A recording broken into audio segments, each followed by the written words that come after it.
masomo yamerudi chini. Kwa nini? Watoto kupata hata pasali ni shida. Kupelekea kina mama wapata angalau maji imekuwa kazi ngumu kwa. Welcome to West TV, the best vibe. We give you all hits, see amazing shows with MC West, see the taste your treasure. Stay tuned, siku zote.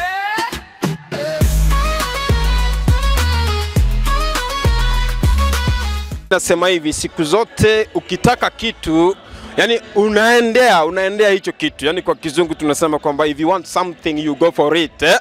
Yani siku zote hapa ni West TV. My name is MC West, the taste treasure. Na niko hapa mjini, masauti zipo hapo kando kando, tuko kwenye event fulani hapa kwenye Kisii National Polytechnic. Na sasa hivi nampata kiongozi mheshimiwa ambaye yuko hapa. Kwenye mitandao pale umeona poster ikitembea kwamba Frank na mambo ya Bugyakumu Awards anasema kwamba anataka kusimama. Ni kijana mdogo lakini anasema kwamba anataka kusimama. Yuko hapa ndugu yangu.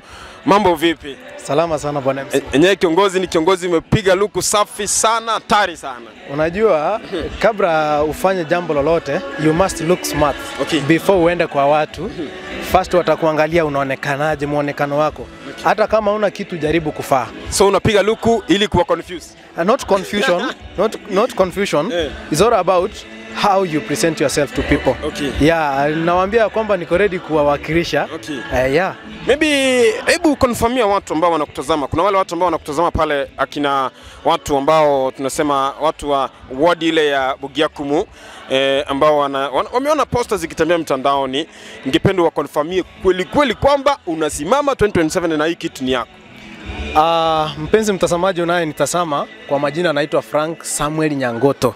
Frank Samuel Nyangoto, nyumbani ni Bugyakumu, lakini mimi ni kwetu nyumbani kabisa ni Ekerole, Nyanchwa Ekerole, huko ndio nyumbani.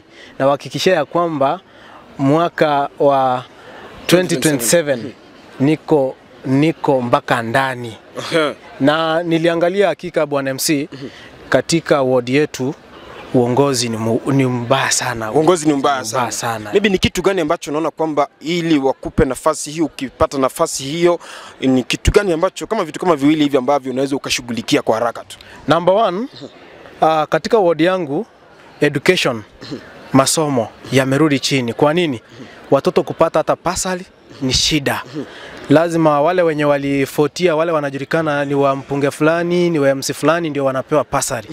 Wazazi wengi, mayatima, widows, yani wanapata changamoto mingi sana kupata pasel. Number 2, na hakikishia kwamba nikipata hii kiti, hata maji katika wodi yangu, vizima vilichimbwa, holes zilichimbwa asitumiki mpaka wa sasa.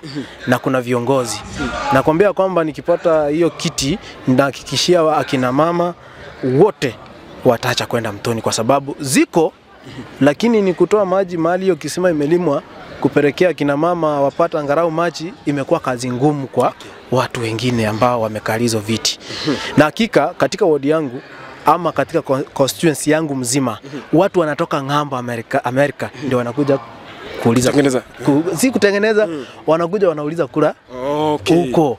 Hatujapata Amerika. Kwa hivyo hakuna ule kijana ambaye anatokea pale anajua shida ambaye ameuliza ili kwamba akaweza kupata nafasi hiyo. Actually yuko na the sitting area MCA amejaribu sana, although kuna vitu ambazo hajafanyia nini. Wana kijiji, wana ward yangu yote ya Bugyakumu ward. Yeye hako tu na amesema anaenda kuwania kiti ya MP. Alright, tunataka tumalize. Nataka kuambia ukonfirm yule anaitwa mtu wa Bugyakumu kwamba umesimama ndio umeanza, ndio safari imeanza and you want that. Yeah, na hakikishia kwamba tuko ndani ya Bugyakumu ward. Slogan yangu inasema Bugyakumu MS. Yani nataka ingare, hakika nataka ingare. So 2027 vijana wa Chensi, wa mama, wazee, na waomba mshike kura ili tuweze kusapotiana na tuweze kubadilisha uongozi uwe uongozi bora, si uongozi tu, uongozi bora. Thank you so much kiongozi. Mimi jina langu ni MC West na hapa ni West TV. Hakikisha kwamba una subscribe ili tufike